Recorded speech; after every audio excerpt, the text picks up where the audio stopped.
Hello, this is Morel Bernard with the continuation of the story Dracula. Evil, terror, thriller at night, Dracula. And by the way, please subscribe to the channel. I'd be most grateful if you could subscribe. There is no money involved. Please subscribe and please share the videos. So, continuing with the story of Dracula. Later, another night adventure. Renfield artfully waited until the attendant was entering the room to inspect. Then he dashed out past him and flew down the passage. I sent word for the attendants to follow. Again he went into the grounds of the deserted house, and we found him in the same place, pressed against the old chapel door. When he saw me, he became furious, and had not the attendant seized him in time, he would have tried to kill me. As we were holding him, a strange thing happened. He suddenly redoubled his efforts, and then as suddenly grew calm. I looked round instinctively, but could see nothing. Then I caught the patient's eye and followed it, but could trace nothing as it looked into the moonlit sky except a big bat, which was flapping its silent and ghostly way to the west. Bats usually wheel and flit about, but this one seemed to go straight on, as if it knew where it was bound for or had some intention of its own.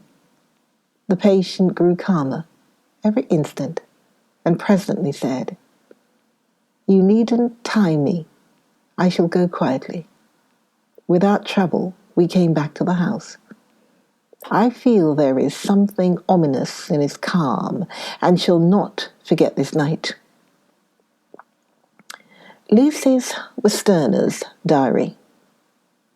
Hillingham, 24th of August. I must imitate me now and keep writing things down. Then we can have long talks when we do meet. I wonder when it will be. I wish she were with me again, for I feel so unhappy. Last night I seemed to be dreaming again, just as I was at Whitby. Perhaps it is the change of air or getting home again. It is all dark and horrid to me, for I can remember nothing. But I'm full of vague fear, and I feel so weak and worn out. When Arthur came to lunch, he looked quite grieved when he saw me, and I hadn't the spirit to try to be cheerful. I wonder if I could sleep in Mother's room tonight. I shall make an excuse and try. 25th August. Another bad night. Mother did not seem to take to my proposal. She seemed not too well herself, and doubtless she fears to worry me. I tried to keep awake and succeeded for a while. But when the clock struck 12, it waked me from a doze, so I must have been falling asleep. There was a sort of scratching or flapping at the window, but I did not mind it. And as I remember no more, I suppose I must then have fallen asleep. More bad dreams. I wish I could remember them. This morning I'm horribly weak. My face is ghastly pale, and my throat pains me. It must be something wrong with my lungs, for I don't seem ever to get air enough. I shall try to cheer up when Arthur comes, or else I know he will be miserable to see me so. Letter. Arthur Holmwood to Dr. Seward. Albemarle Hotel, 31st August. My dear Jack, I want you to do me a favour. Lucy is ill. That is, she has no special disease, but she looks awful and is getting worse every day. I have asked her if there is any cause. I do not dare to ask her mother, for to disturb the poor lady's mind about her daughter in her present state of health would be fatal.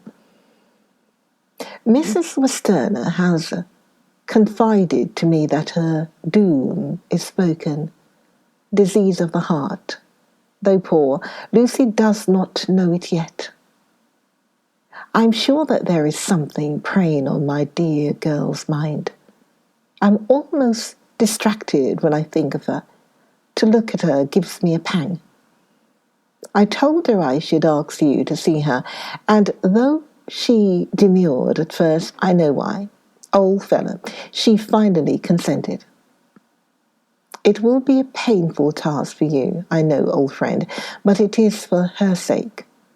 And I must not hesitate to ask, or you to act. You are to come to lunch at Hillingham tomorrow, 2 o'clock, so as not to arouse any suspicion in Mrs. Westerner. And after lunch, Lucy will take an opportunity of being alone with you. I shall come in for tea, and we can go away together. I'm filled with anxiety and want to consult with you alone as soon as I can after you've seen her. Do not fail. Arthur. Telegram. Arthur Homewood, Seaward, 1st September. I'm summoned to see my father, who is worse. I'm writing. Write me fully by tonight's post. To ring. Wire me, if necessary. Letter from Dr. Seward to Arthur Homewood, 2nd September.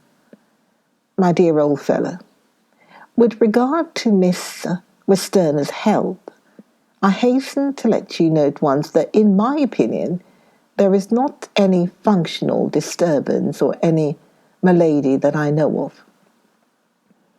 At the same time, I'm not by any means satisfied with her appearance.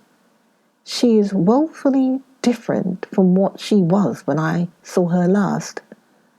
Of course, you must bear in mind that I did not have full opportunity of examination, such as I should wish. Our very friendship makes a little difficulty which not even medical science or custom can bridge over. I had better tell you exactly what happened, leaving you to draw, in a measure, your own conclusions. I shall then say what I have done and propose doing. I found Miss Westerner in seemingly gay spirits. Her mother was present, and in a few seconds I made up my mind that she was trying all she knew to mislead her mother and prevent her from being anxious. I have no doubt she guesses, if she does not know, what need of caution there is. We lunched alone, and as we all exerted ourselves to be cheerful, we got, as some kind of reward for our labours, some real cheerfulness amongst us. Then Mrs. Westerner went to lie down, and Lucy was left with me. We went into her boudoir. Until we got there, her gaiety remained, for the servants were coming and going. As soon as the door was closed, however, the mask fell from her face, and she sank down into a chair with a great sigh and hid her eyes with her hand. When I saw that her high spirits had failed, I at once took advantage of her reaction to make a diagnosis. She said to me very sweetly, I cannot tell you how I loathe talking about myself. I reminded her that a doctor's confidence was sacred, but that you were grievously anxious about her. She caught on to my meaning at once and settled that matter in a word. Tell Arthur everything you choose. I do not care for myself, but all for him, so I'm quite free. I could easily see that she is somewhat bloodless, but I could not see the usual anemic signs, and by chance I was actually able to test the quality of her blood. For in opening a window which was stiff, a cord gave way, and she cut her hand slightly with a broken glass. It was a slight matter in itself, but it gave me an evident chance, and I secured a few drops of the blood and have analyzed them. The qualitative analysis gives a quite normal condition and shows, I should infer, in itself a vigorous state of health.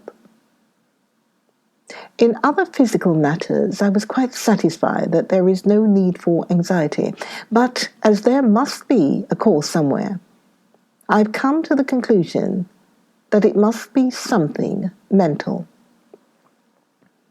She complains of difficulty in breathing satisfactorily at times, and of heavy, lethargic sleep with dreams that frighten her, but regarding which she can remember nothing.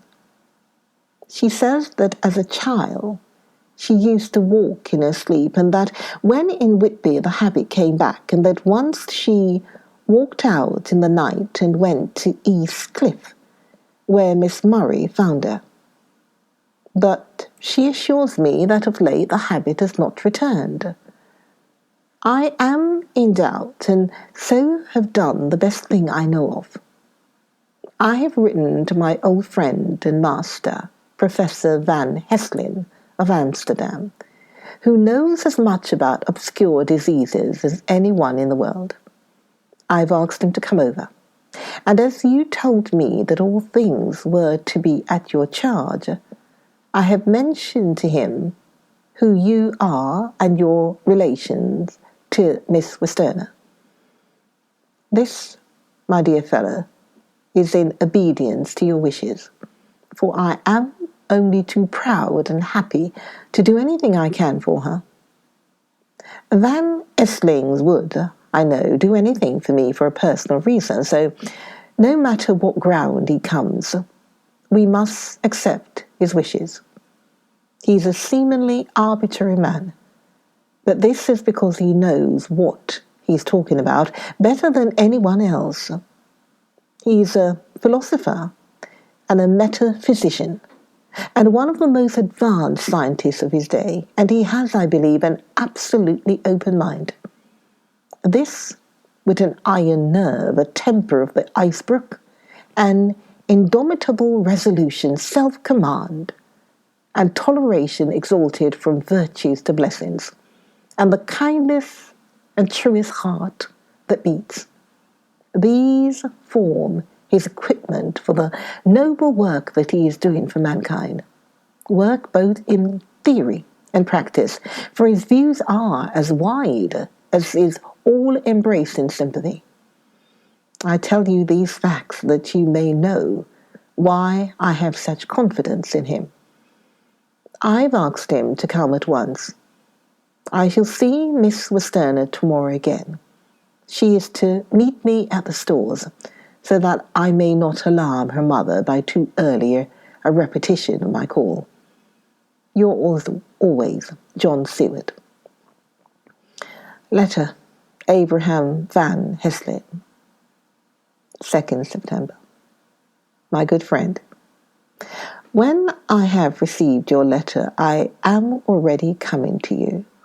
By good fortune, I can leave just at once, without wrong to any of those who have trusted me. Were fortune other, then it were bad for those who have trusted, for I come to my friend when he call me to aid those he holds dear. Tell your friend that when that time you suck from my wound so swiftly the poison of the gangrene from that knife, that our other friend, too nervous, let slip, you did more for him when he wants my aids, and you call for them, than all his great fortune could do. But it is pleasure added to do for him, your friend. It is to you that I come.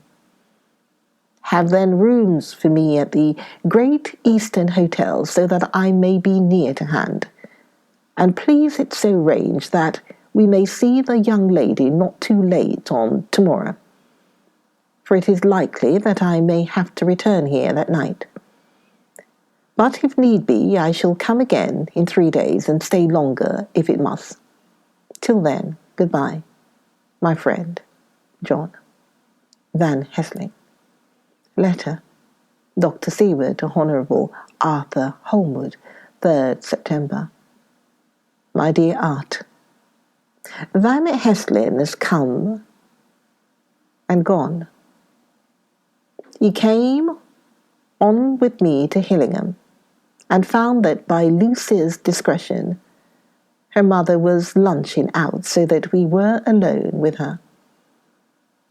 Van Heslin's made a very careful examination of the patient. He is to report to me, and I shall advise you, for of course I was not present at the time.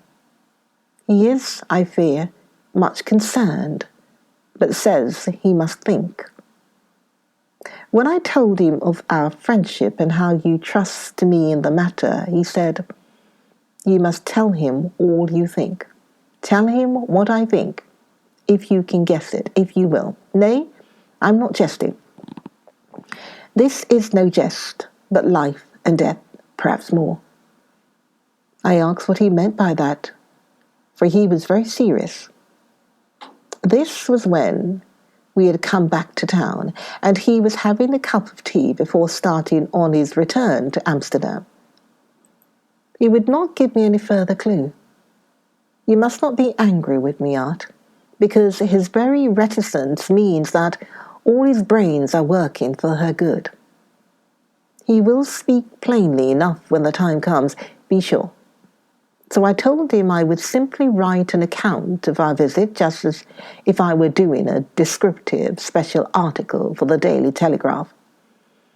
He seemed not to notice, but remarked that the smuts in London were not quite so bad as they used to be when he was a student here. I am to get his report tomorrow, if he can possibly make it. In any case, I am to have a letter. Well, as to the visit, Lucy was more cheerful than on the first I saw her, and certainly looked better. She had lost something of the ghastly look that so upset you, and her breathing was normal. She was very sweet to the Professor, as she always is, and tried to make him feel at ease, though I could see that the poor girl was making a hard struggle for it. I believe Van Helsing saw it too, for I saw the quick look under his bushy brows that I knew of old. Then he began to chat of all things except ourselves and diseases, and with such an infinite geniality that I could see poor Lucy's pretence of animation merge into reality. Then, without any seeming change, he brought the conversation gently round to his visit, and suavely said, "My dear young miss, I have the so great pleasure because you are so much beloved. That is much, my dear. Ever were there that which I do not see? They told me you were down in the spirit, and that you were of a ghastly pale. To them I say, poof!" And he snapped his fingers at me and went on. "But you and I shall show them how wrong they are." How can he? And he pointed at me with the same look and gesture as that which once be pointed me out of his class on, or rather, a particular occasion when he never fails to remind me of, know anything of the young ladies. He has his madmans to play with, and to bring them back to happiness, and to those that love him. It is much to do, and but there are rewards in that we can bestow such happiness. But the young ladies. He has no wife nor daughter, and the young do not tell themselves to the young, but to the old, like me, who have known so many sorrows and the causes of them. So, my dear, We will send him away to smoke the cigarette in the garden, whilst you and I have a little talk all to ourselves. I took the hint and strolled about, and presently the professor came to the window and called me in. He looked grave, but said, "I have made a careful examination, but there is no functional cause. With you, I agree that there has been much blood lost. It has been, but is not. But the conditions of her are in no way anemic. I've asked her to send me her maid, that I may ask just 1 or 2 questions, that so I may not chance to miss nothing. I know well what she will say, and yet there is a cause. There is always cause for everything. I must go back home and think. You must send to me the telegram every day, and if there be cause, I shall come again. The disease, for not to be as well is a disease, interests me. And the sweet young dear, she interests me too. She charmed me, and for her, if not for you or disease, I come. As I tell you, he would not say a word more, even when we were alone. And so now, Art, you know all I know. I shall keep stern watch. I trust your poor father is rallying. It must be a terrible thing to you, my dear old fellow, to be placed in such a position between 2 people who are both so dear to you. I know your idea of duty to your father, and you are right to stick to it. But if need be, I shall send you word to come at once to Lucy. So do not be over anxious unless you hear from me. Join me. Join me for the next video of Dracula. The loss of so much blood for dear Lucy. Join me for the next video of Dracula. See you then. And by the way, please subscribe to the channel. Please subscribe and please share the video. Join me for the next video. I'll see you then.